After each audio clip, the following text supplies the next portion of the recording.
Muy buenas tardes, hermanos y hermanas. Bienvenidos nuevamente a este canal, su canal Pioneros Adventistas.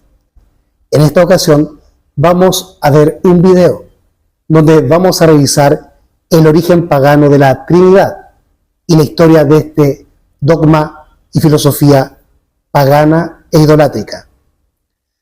En el comienzo de la humanidad, posterior a el diluvio, los hijos de Noé se apostataron y se apartaron de su padre.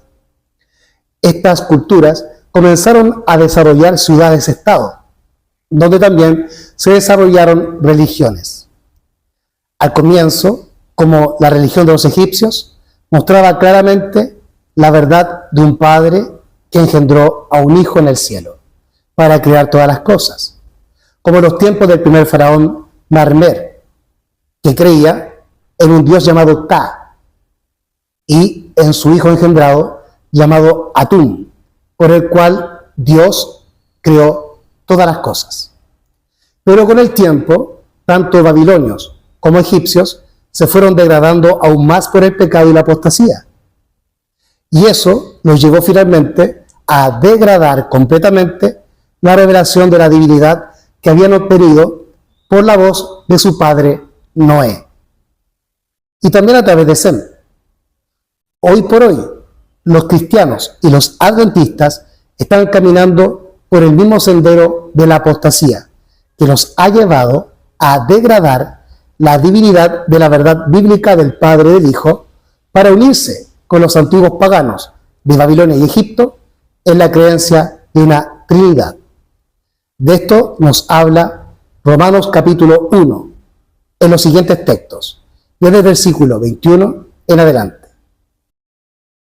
Porque habiendo conocido a Dios, no le glorificaron como a Dios ni le dieron gracias, antes se envanecieron en sus discursos y su necio corazón fue entenebrecido. Profesando ser sabios, se hicieron necios y cambiaron la gloria del Dios incorruptible en semejanza de imagen de hombre corruptible y de aves y de cuadrúpedos y de reptiles. Por lo cual también Dios los entregó a la inmundicia, a las concupiscencias de sus corazones, a que deshonrasen entre sí sus propios cuerpos. Versículo 25.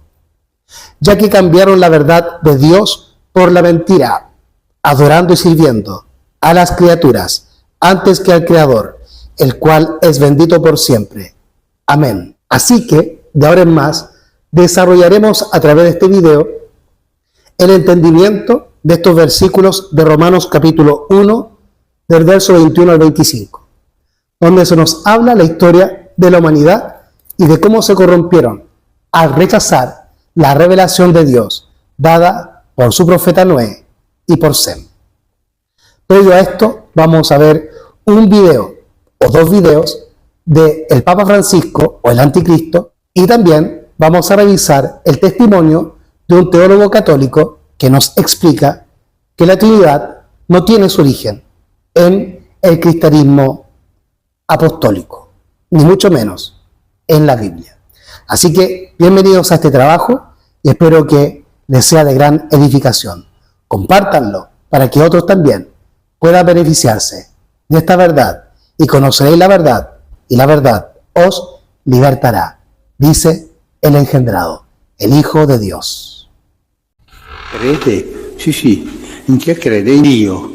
Ma cosa è Dio per lei? Dio. Ma Dio non esiste, Non scandalizzatevi. Dio così non esiste. Esiste il Padre, il Figlio e lo Spirito Santo. Sono persone. La doctrina trinitaria es el producto de una reflexión del cristianismo durante 300 años. Los primeros cristianos no tenían ni la menor idea de la Trinidad. El origen pagano de la Trinidad. Hermano en Cristo, hoy estudiaremos el origen pagano de la Trinidad, que se introdujo en la cristiandad durante un largo proceso de apostasía, que llegó a su punto más alto y crecimiento total en el siglo IV de nuestra era. El culto al Dios trinitario tiene su origen religioso en Babilonia. Este culto a la Trinidad pasó desde el paganismo religioso y filosófico, a través de Platón, a la forma de Trinidad que adopta la Iglesia Católica Romana.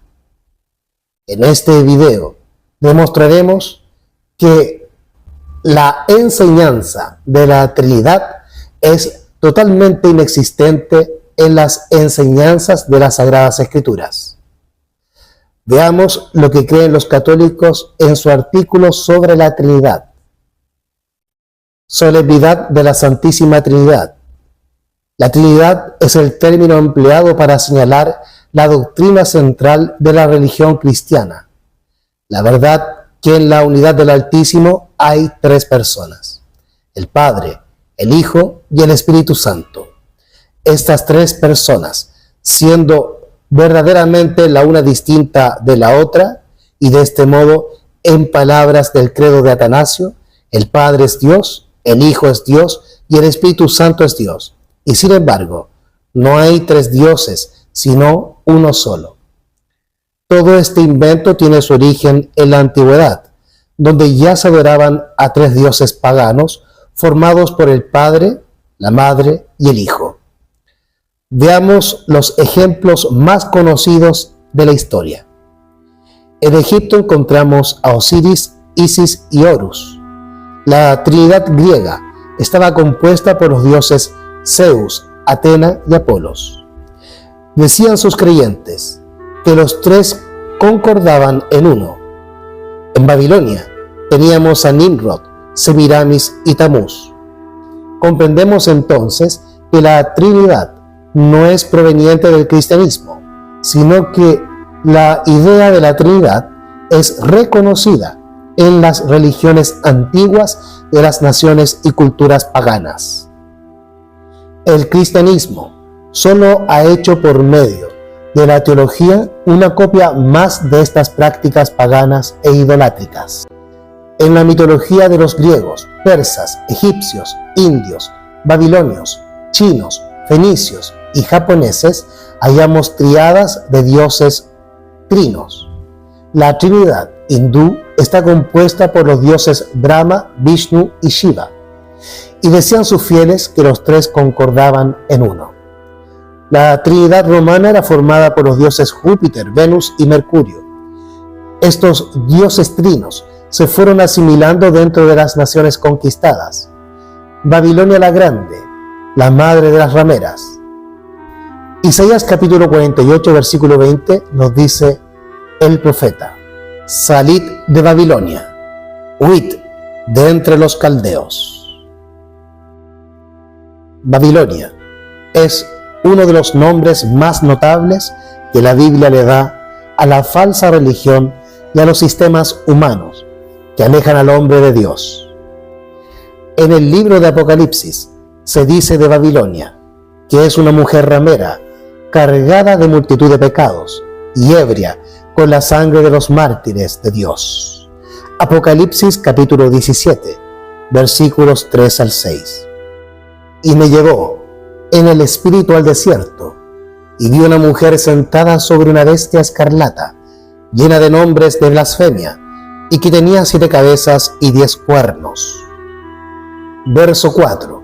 Y la mujer estaba vestida de púrpura y de escarlata, y adornada con oro, piedras preciosas y perlas, y tenía en su mano un cáliz de oro lleno de abominaciones y de la suciedad de su fornicación.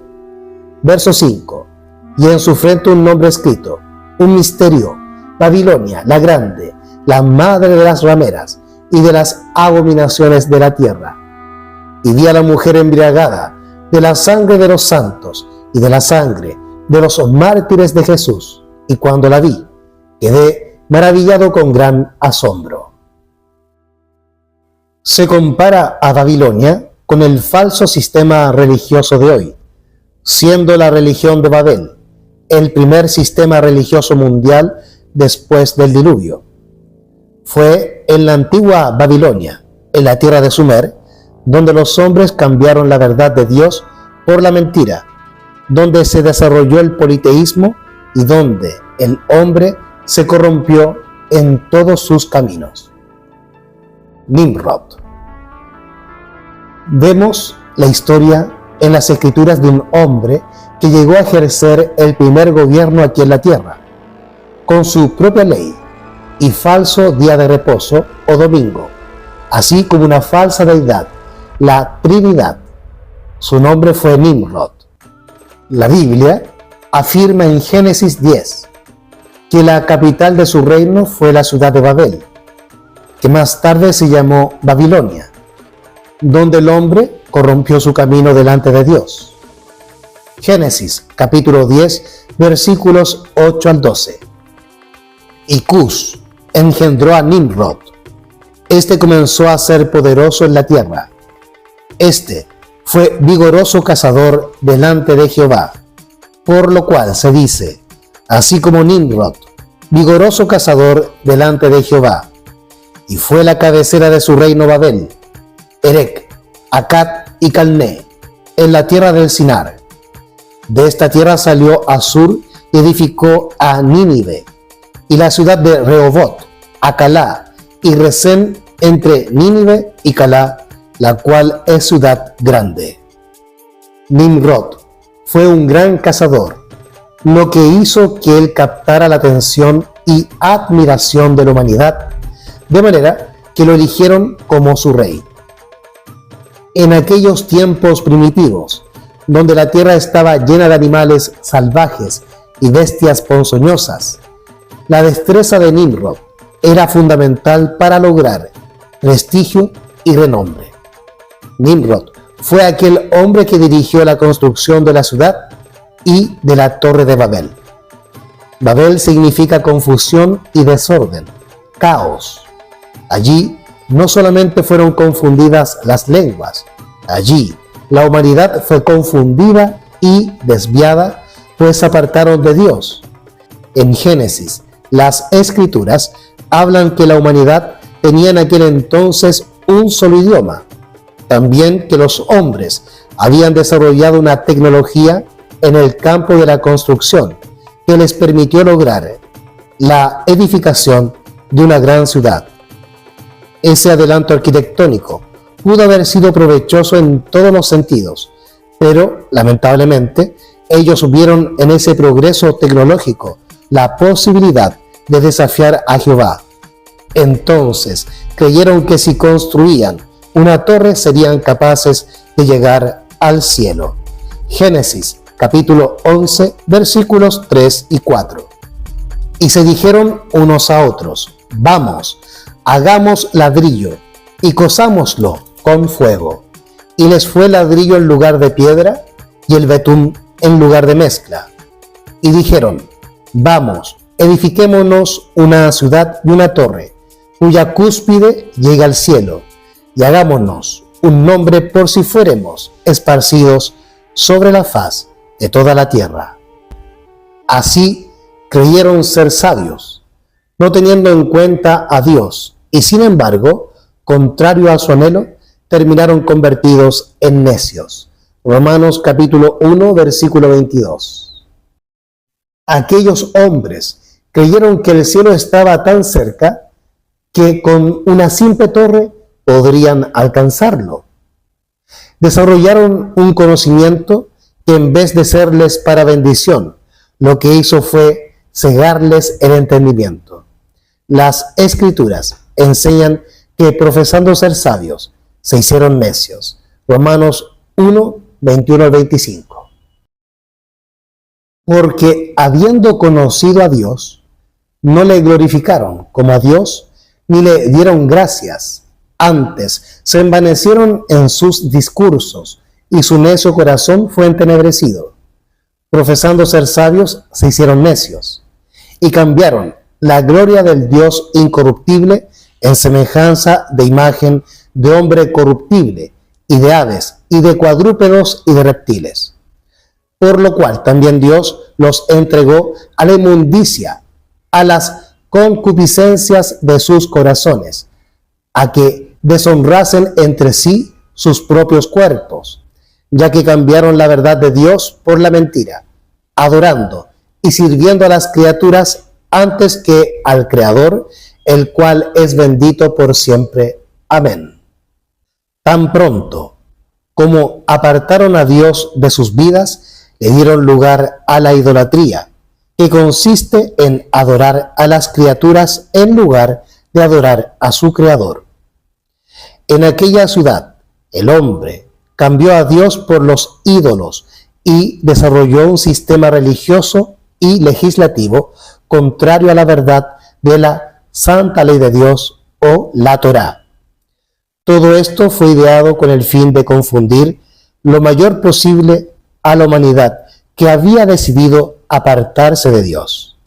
Nimrod no solo se convirtió en gobernador de aquella ciudad, también llegó a constituirse en el fundador de la religión idolátrica de Babilonia. Nimrod argumentó que él era la encarnación del mismísimo Dios y exigió ser adorado como un Dios. En los siglos subsiguientes, esta misma costumbre sería imitada por los reyes de las distintas culturas. Nimrod, por lo tanto, fue el autor principal de toda esta confusión. Nimrod significa el que se opone a Dios y también rebelión. Nimrod fue quien hizo que las gentes se rebelaran contra Dios. El comienzo de su reino fue Babilonia. Más tarde fundó Erech y otras ciudades-estados cercanas a Asiria. Se distinguió como cazador, gobernante y constructor. Nimrod fue el promotor de la religión pagana de Babilonia, que el libro de Daniel le llamaría el continuo paganismo. Finalmente murió según cuenta la leyenda, y su cuerpo fue cortado en pedazos y quemado, y los pedazos fueron enviados por varias áreas de la tierra por orden de Sem, el hijo de Noé, quien era rey de Salem. La muerte de Nimrod fue muy lamentada por la gente de Babilonia. Ahora, aun cuando Nimrod había muerto, la religión babilónica, en la cual él tuvo parte tan prominente, se desarrolló y continuó después de su fallecimiento. Al principio se creyó en una deidad encarnada, la cual era Nimrod, pero que con el tiempo fueron añadiendo otros dioses, degradando aún más en el politeísmo. Origen de la madre y el niño. En la antigua Babilonia surgió una leyenda por medio de la cual se decía que Nimrod, por ser un dios, se allegó a su esposa Semiramis y la embarazó, de quien nacería el niño conocido como Tamuz. Se decía que el niño que nació no era más que el propio Nimrod, reencarnado, y por eso fue conocido como el niño Dios, o Dios el Hijo. Se decía que ese niño era el Salvador del mundo, un falso Mesías o el Anticristo. Entendemos que esta es una versión torcida de Satán para desviar al mundo de la verdad, presentando una imitación degradada de la deidad y del Evangelio. Gálatas 1, 6 y 7. Estoy maravillado de que tan pronto os hayáis traspasado del que os llamó a la gracia de Cristo a otro evangelio. No que haya otro, sino que hay algunos que os perturban y quieren pervertir el evangelio de Cristo. La diosa madre y el Dios Hijo. Como vemos, esta falsa religión fue tomando verdades, pero las fue pervirtiendo en un culto falso, una imitación falsa convertida en la peor de las mentiras. La verdad de la venida del Mesías era algo que la humanidad ya conocía en aquellos tiempos, pues Dios se lo había revelado a Adán y a Eva, y también a sus descendientes, previo al diluvio. Sin embargo, se suplantó al verdadero Mesías por aquel niño Dios de la leyenda babilónica, apareciendo este falso niño Dios llamado Tamuz, que nace según la leyenda un 25 de diciembre, y es lo que el mundo celebra realmente en la pagana y falsa Navidad, el nacimiento del niño Dios, Tamuz. Génesis capítulo 3, versículo 15. y pondré enemistad entre ti y la mujer, y entre tu simiente y su simiente. Él te herirá en la cabeza, y tú te herirás en el calcañar. En este versículo se profetizaba a Adán y a Eva la aparición del Redentor, el Mesías, el Hijo de Dios. La religión babilónica pronto tomó nuevas fuerzas en una estrategia de Satanás para engañar a la humanidad con sus artimañas. La religión babilónica proclamaba que algo era cierto, entonces todo el mundo debía aceptarlo, sin cuestionamientos. Incluso se llegó a proclamar que aun cuando sus misterios fueran ilógicos y no pudieran ser comprobados ni comprendidos por la mente humana, de todas maneras debían ser aceptados por todos los profesantes de dicha religión. También nacieron muchos símbolos que representaban cosas ocultas o misteriosas. Se utilizaron símbolos del sol, de la luna y en general de todos los astros. De igual forma, se usaron símbolos de animales y árboles. Otros símbolos que se usaron hasta el día de hoy fueron el número 666, los triángulos, los círculos, las pirámides, las esferas y las cruces. De esa manera, aquella religión babilónica fue conocida como la religión de los misterios ocultos e incomprensibles, es decir, el origen del ocultismo. Tres dioses en uno. Muchas religiones paganas, como la griega a través de Platón, y en el catolicismo de hoy, se sostiene que el creador del universo es tres en uno, o uno entre tres personas. Las tres personas son el Padre, el Hijo y el Espíritu Santo. Se sostiene que cada uno de estos tres son Dios y los tres juntos forman a un solo Dios, es decir, el Dios uno y trino. A esta doctrina se le llama la Trinidad.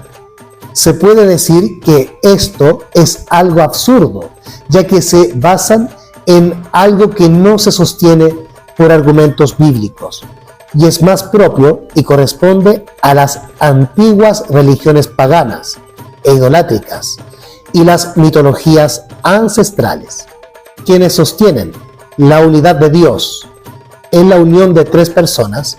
Nos dicen que cada persona es Dios eterno, omnipotente, omnipresente y perfecto. Entonces, si Dios es igual a tres, como sostiene la Trinidad, los tres serían dioses y eternos, omnipotentes, omnipresentes y perfectos. Y esta idea sería absolutamente imposible que ocurriese por el simple hecho que la eternidad, omnipotencia, omnipresencia y perfección corresponden solamente a un Dios indivisible. Luego se nos dice que cada persona de la Trinidad tiene algunos atributos particulares que no son propios de los otros dos, y estos atributos indican, de acuerdo con el razonamiento y lenguaje humano, prioridad y posteridad entre ellos. El Padre siempre ocupa el primer rango y es anterior al Hijo. El Espíritu Santo no solamente es posterior, siendo el tercero en el orden, sino que incluso es inferior a los dos de quienes proviene. Por lo tanto, es bastante obvio comprender que no pueden ser iguales porque existen diferencias notables entre ellos. Entonces, ¿cómo se puede sostener este concepto misterioso de la Trinidad? Que de misterioso no tiene nada. Que para aquellos que inventaron la trampa con el pretexto de embaucar a la gente, la confusión de aquella humanidad en Babilonia no solo los llevó a adorar a estos dioses inventados, sino que los llevó a fomentar una Trinidad profanando la verdad celestial. El libro El conflicto de los siglos, en la página 664, párrafo 2, del capítulo 39, nos dice sobre Babilonia: miles y miles de personas que nunca habrán oído palabras semejantes las escucharán. Admirados y confundidos oirán el testimonio de que Babilonia es la iglesia que cayó por sus errores y sus pecados, porque rechazó la verdad que le fue enviada del cielo. El conflicto de los siglos, capítulo 39, página 664, párrafo 2.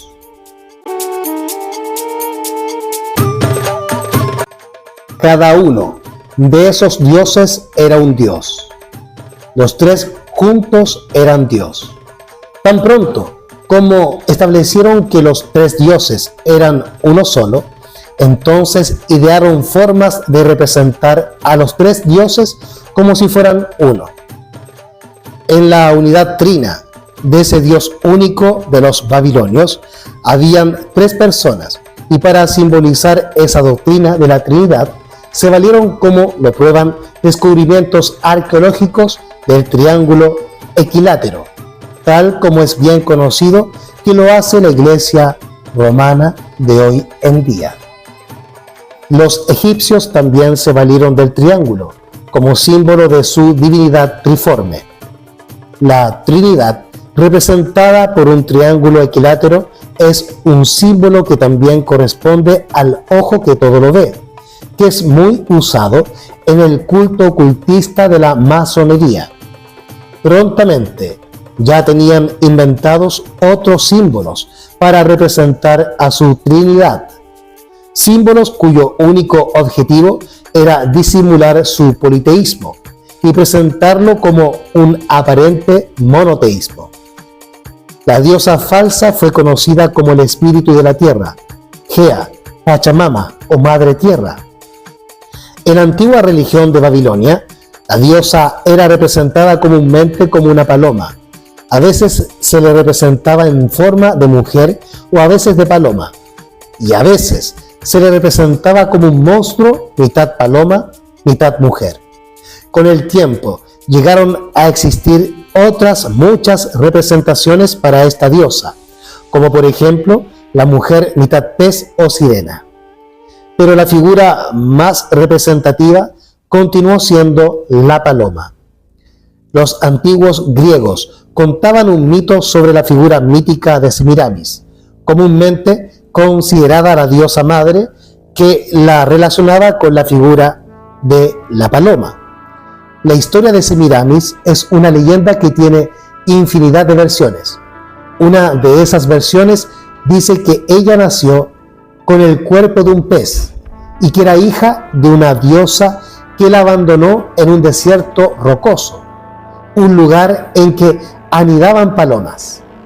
Y ocurrió que las aves se compadecieron de la criatura y la alimentaron robándole leche a los pastores y dándosela en sus picos.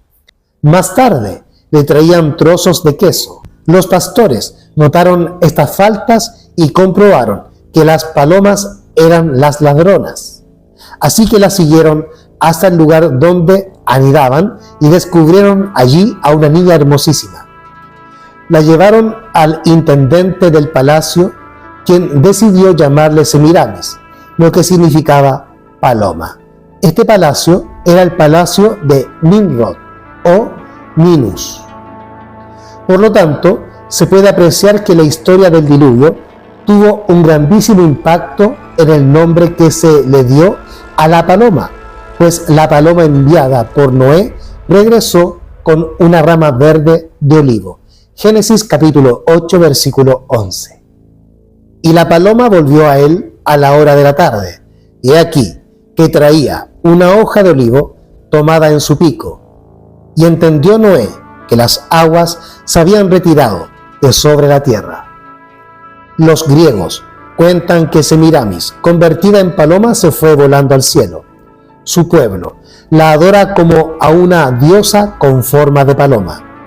La representación de la diosa en forma de paloma también llevó a los paganos a identificarla con el aire. En el idioma caldeo, la misma palabra que se usa para aire también significa espíritu. De esa manera, los antiguos babilonios creyeron que la Trinidad estaba formada por un Dios Padre, un Dios Hijo y un Dios Espíritu, la diosa Madre. Lo mismo que vemos en la Iglesia Católica con la falsa Virgen María. Josué capítulo 24, versículos 14 y 15 nos dice: Ahora pues, temed a Jehová y servidle con integridad y en verdad, y quitad de en medio los dioses a los cuales sirvieron vuestros padres al otro lado del río y en Egipto, y servid a Jehová. Verso 15: Y si mal os parece servir a Jehová, escogeos hoy a quienes sirváis, si a los dioses a quienes sirvieron vuestros padres cuando estuvieron al otro lado del río, o a los dioses de los amorreos en cuya tierra habitáis, pero yo y mi casa serviremos a Jehová. La cuestión de la Trinidad ha sido un tema que ha provocado mucha confusión, tanto en el pasado como en el presente. Y esta confusión, por una parte, ha sido deliberada por los primeros obispos en el comienzo de la religión cristiana, y por otra parte, se cometieron muchos errores en su interpretación. Daniel 2 nos habla de la unión de la Iglesia Católica con el Imperio Romano al comienzo de la era cristiana. Daniel 2, 32 y 33. La cabeza de esta imagen era de oro fino, su pecho, sus brazos de plata, su vientre y sus muslos de bronce, sus piernas de hierro, sus pies en parte de hierro y en parte de barro cocido. Verso 40. Y el cuarto reino, Roma, será fuerte como hierro, y como el hierro desmenuza y pulveriza todas las cosas, y como el hierro que quebranta todas estas cosas, desmenuzará y quebrantará. Versículo 41. Y lo que viste de los pies y los dedos, en parte de barro cocido de alfarero y en parte de hierro, el reino será dividido, mas habrá en él algo de la fortaleza del hierro, según que viste el hierro mezclado con el barro cocido. Desde el principio, el objetivo que tenía el Imperio Romano al aliarse con la Iglesia era hacer que esta nueva religión fuera lo más parecida a la ideología romana con sus costumbres y dioses politeístas. Se debe hacer notar que la Trinidad nunca existió para los primeros creyentes y nunca la habían profesado. Revisemos algunos textos bíblicos que nos mostrará esta realidad. Proverbios 30, versículo 4. ¿Quién subió al cielo y descendió? ¿Quién encerró los vientos en sus puños? ¿Quién ató las aguas en un paño? ¿Quién afirmó todos los términos de la tierra? ¿Cuál es su nombre y el nombre de su hijo, si sabes? Juan 17:3. Y esta es la vida eterna, que te conozcan a ti, el único Dios verdadero, y a Jesucristo, a quien tú has enviado. Primera de Corintios, capítulo 8, versículo 6.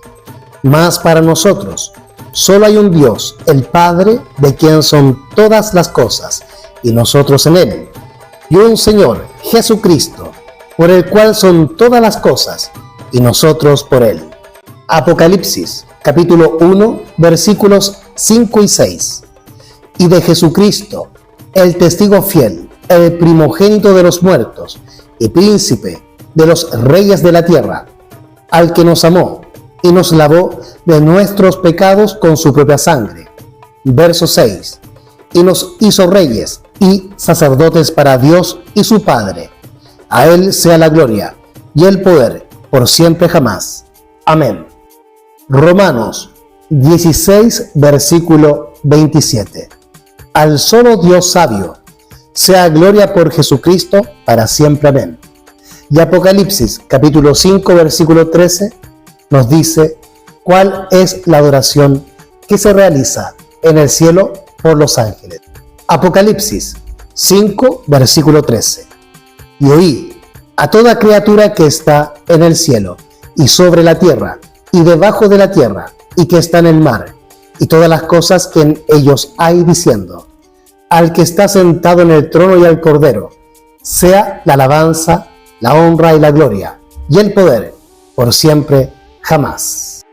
Los primeros creyentes, después de la resurrección de Cristo, hasta el año 364 después de Cristo, solo adoraban a un único Dios indivisible y seguían a Cristo, el Hijo de Dios engendrado.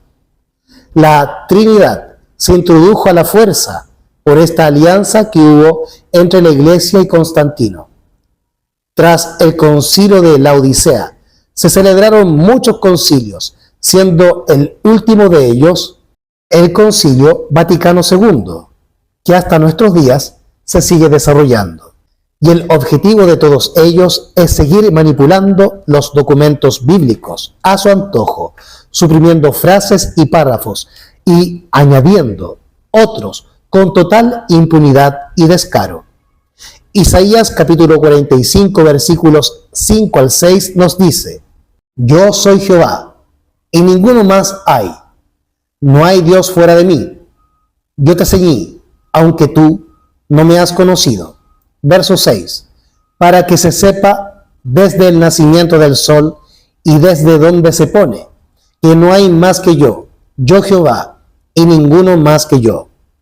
Isaías capítulo 45 versículos 5 y 6.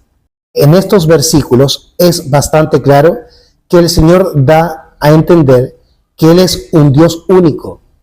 Fuera de mí no hay Dios, acaba diciendo el versículo, negando rotundamente el dogma de la Trinidad.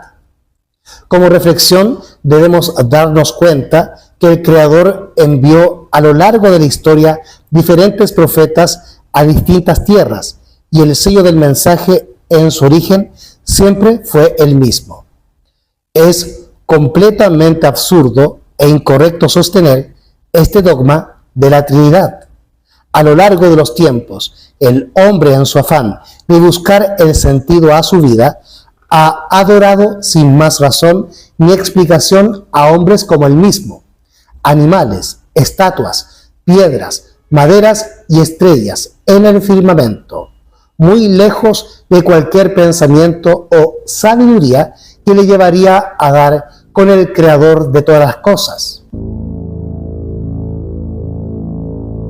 El hombre ha intentado rebajar la grandeza eterna del Creador a la imperfección de las criaturas. Leamos Juan capítulo 17 versículo 21.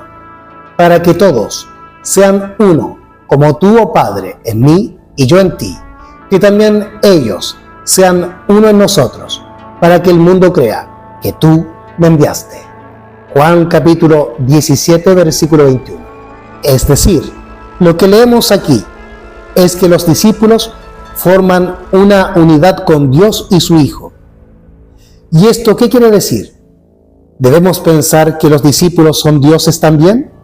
O quizás lo que se debería entender es que cuando Cristo se refiere al Padre y al mismo unidos con nosotros, es la unión espiritual con la divinidad a través de ese Espíritu de Dios que es la naturaleza divina, haciéndonos parte de ella, como lo dice Pedro en 2 de Pedro capítulo 1 versículos 3 al 4, donde leemos: como todas las cosas que pertenecen a la vida y a la piedad nos han sido dadas por su divino poder, mediante el conocimiento de aquel que nos ha llamado a gloria y virtud.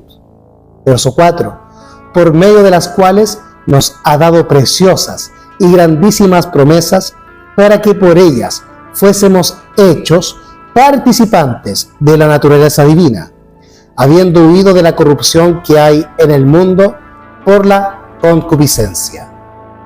Segunda de Pedro, capítulo 1, versículos 3 y 4. En cuanto a la idea de formar parte de Dios, tanto Jesús como otros personajes bíblicos, de ellos no tenemos ningún argumento para defender la Trinidad y el politeísmo, sino más bien nos hablan de aquel que está con Dios y en Dios, formando parte de un camino y de la congregación de los santos, participando por ese espíritu del colectivo celestial compuesto por el Padre, su Hijo y los ángeles, que son llama de fuego y espíritus ministradores. estando así todos estos unidos en mente, carácter y personalidad, siendo todos uno con el Padre y su Hijo, en una idea que es crear, dar vida y salvar al extraviado. No hay dudas que el paganismo romano influyó sobre la doctrina de la Trinidad.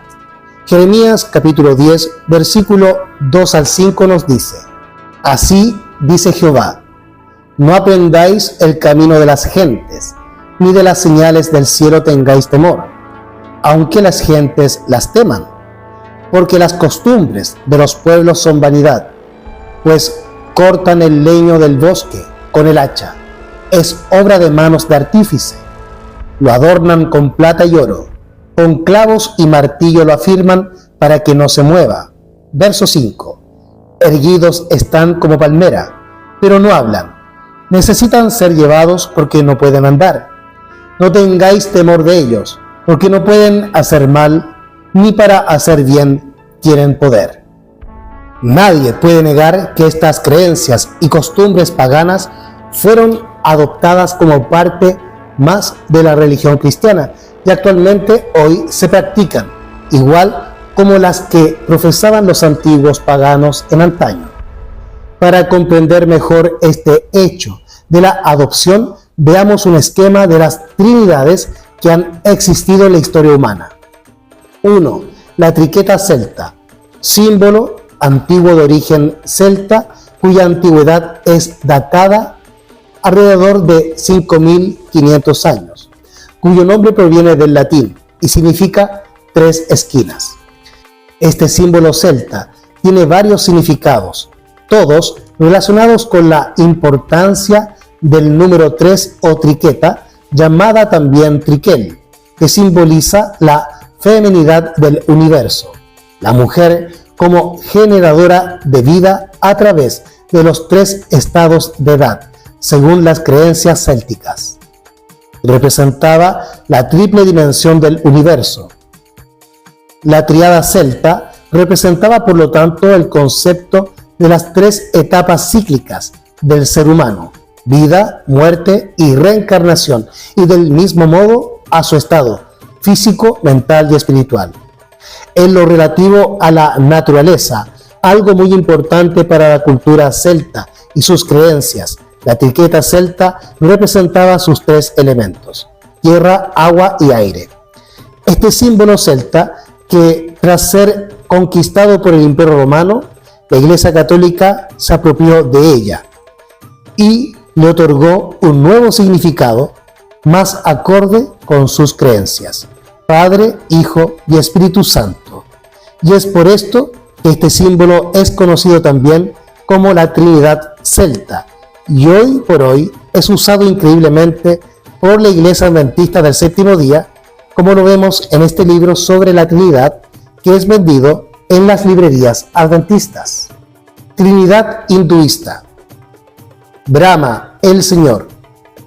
El hinduismo es la tercera religión del mundo después del cristianismo y el islamismo. Pero a diferencia de estos, que tienen fieles en muchos países, se practica mayoritariamente en la India, donde nació hace 4.000 años en el Valle del Indo. Para los hindúes hay un dios Brahma, supremo creador del universo, que puede ser encontrado tanto en los seres vivos como en las cosas inanimadas. De este ser emanan una serie de deidades que representan uno o más aspectos suyos. Según el hinduismo, es el Señor de toda la creación y está por encima de la adoración humana y tiene dedicado muy pocos templos. Se le representa con 4 caras orientadas hacia las 4 direcciones del espacio, porque es el creador del universo. Originalmente tenía 5 rostros, pero Shiva destruyó el 5.º rostro porque Brahma le ofendió. En sus 8 manos sujetan los 4 Vedas, que representan el conocimiento, un collar con forma de rosario, que significa el tiempo, y un recipiente con agua que representa la fertilidad. y un instrumento para los sacrificios, ya que el mundo fue creado mediante el sacrificio. Brahma aparece sentado sobre una flor de loto, que simboliza la creación, y un cisne o ganso, que representan la sabiduría. Vishnu, el preservador, es el Dios encargado de preservar la vida y a todos los hombres. Se le representaba bajo reencarnaciones distintas, llamadas Savatara, las cuales dos de las más representativas son la de Krishna y Rama, y se les asocia con el amor altruista, lo cual induce a pensar que su culto podría derivar de otro destinado a un antiguo héroe erótico, con una mano sujeta a un disco solar o una masa dorada, que representa los elementos de la fuerza de la naturaleza de los que se derivan los poderes físicos y mentales. En la otra mano sostiene un caracol marino que simboliza el sonido del Om, que emerge de la creación. Su ojo izquierdo es oscuro y simboliza la noche, mientras su ojo derecho es claro y representa el día. El sol emerge de su boca y su vestido está compuesto de llamas de fuego, y en su cinturón aparece el arco iris, y las nubes son el cabello de su cabeza. En su representación avatar como Krishna es de color azul, el color del infinito. Vishnu se apoya sobre 1000 cabezas de serpientes y su esposa, Lakshmi, es la diosa de la fortuna y aparece bajo sus 10 encarnaciones bajo una forma simbólica. Shiva, el destructor. El dios de la destrucción es también conocido como dios del tiempo, y en él convergen, y en él se resuelven todos los extremos. Se le considera responsable tanto de la creación como la destrucción, así como de la no creación. El comienzo es el fin, y el fin es un nuevo comienzo. Aparece danzando dentro de un círculo de fuego que significa el eterno movimiento del universo, reconciliando las fuerzas opuestas de la oscuridad y la luz. La danza representa la destrucción del mundo y el cosmos para que puedan ser renovados. El culto a Shiva es uno de los más populares entre los hindúes. En su honor se realizan prácticas y penitencias ascéticas, entre las que se destacan el yoga y la renuncia. Shiva tiene 3 esposas, Durga, Kali y Parvati. Cada una expresa aspectos del carácter y facetas de la naturaleza del dios, así como su propia feminidad. La Trinidad en diferentes culturas. En Egipto encontramos la Trinidad compuesta por Horus, Osiris e Isis. La Trinidad hindú, Brahma, Shiva y Vishnu.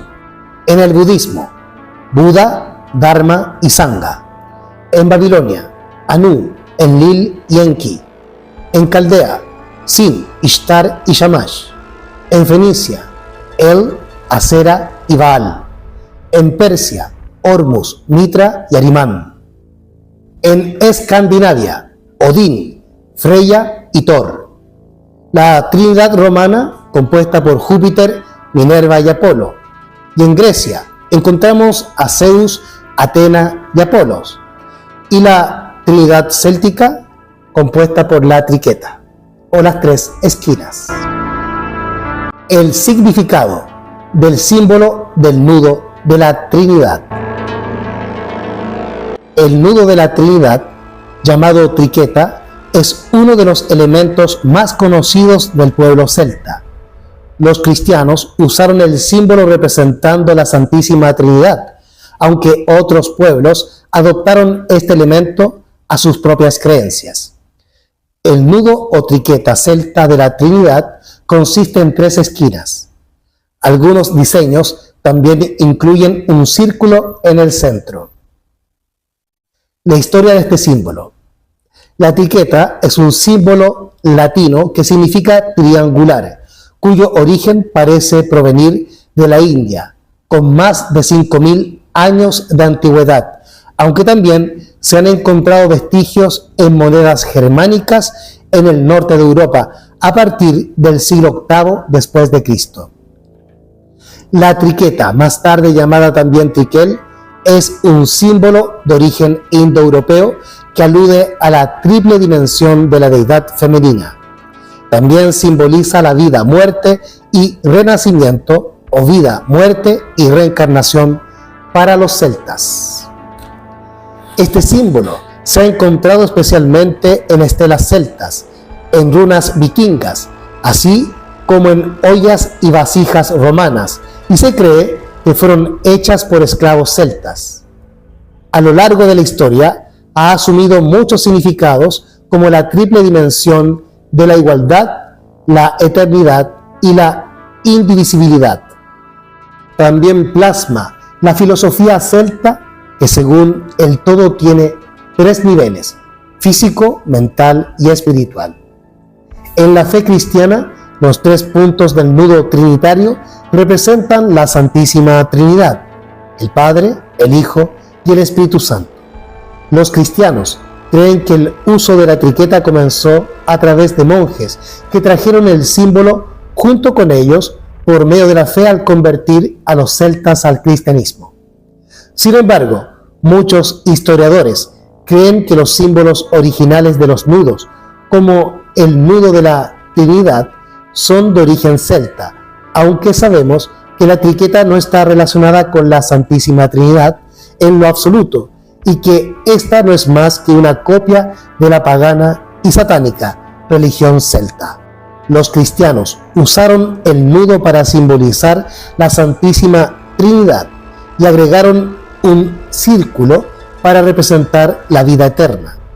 A lo largo de los siglos, el arte cristiano viene usando diversas maneras de representar al Dios uno y trino, con todo tipo de estos símbolos paganos, reconociendo su origen pagano. Así queda demostrada la adopción de la Trinidad en relación a las antiguas civilizaciones y religiones politeístas e idolátricas.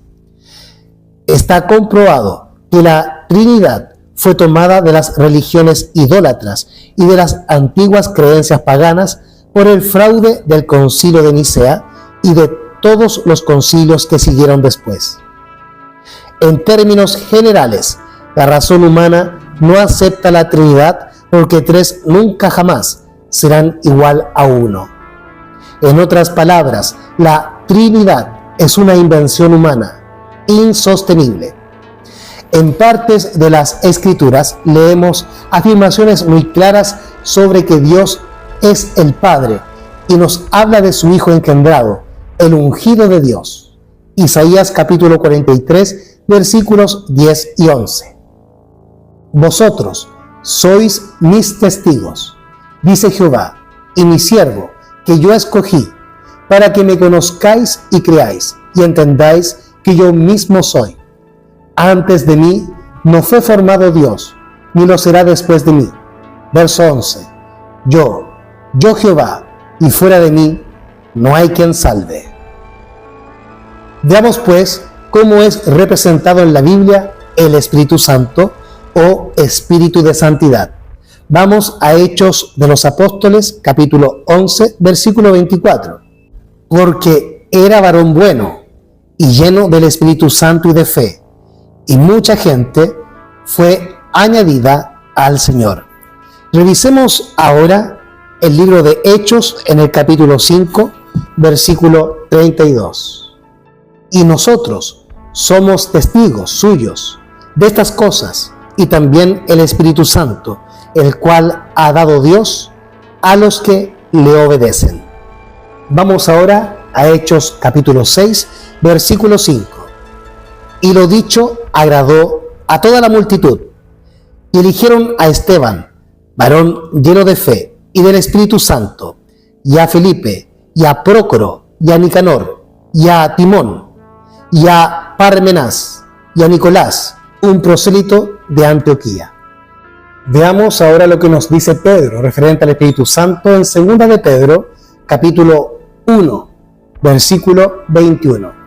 Porque la profecía no vino en tiempo pasado por la voluntad del hombre, sino que los santos hombres de Dios hablaron siendo guiados por el Espíritu Santo. En Lucas, capítulo 1, versículo 41, leemos lo siguiente. Y aconteció que cuando oyó Elizabeth la situación de María, la criatura saltó en su vientre, y Elizabeth fue llena del Espíritu Santo. Mas el ángel le dijo: Zacarías, no temas, porque tu oración ha sido oída, y tu esposa Elizabeth te dará a luz un hijo, y llamarás su nombre Juan, y tendrás gozo y alegría, y muchos se regocijarán de su nacimiento, porque será grande delante del Señor, y no beberá vino ni sidra, y será lleno del Espíritu Santo, aún desde el vientre de su madre. Lucas capítulo 1, versículos 13 al 15. Como hemos visto a través de estos ejemplos bíblicos, el Espíritu Santo no es un tercer Dios, como afirman muchos en la cristiandad apostatada.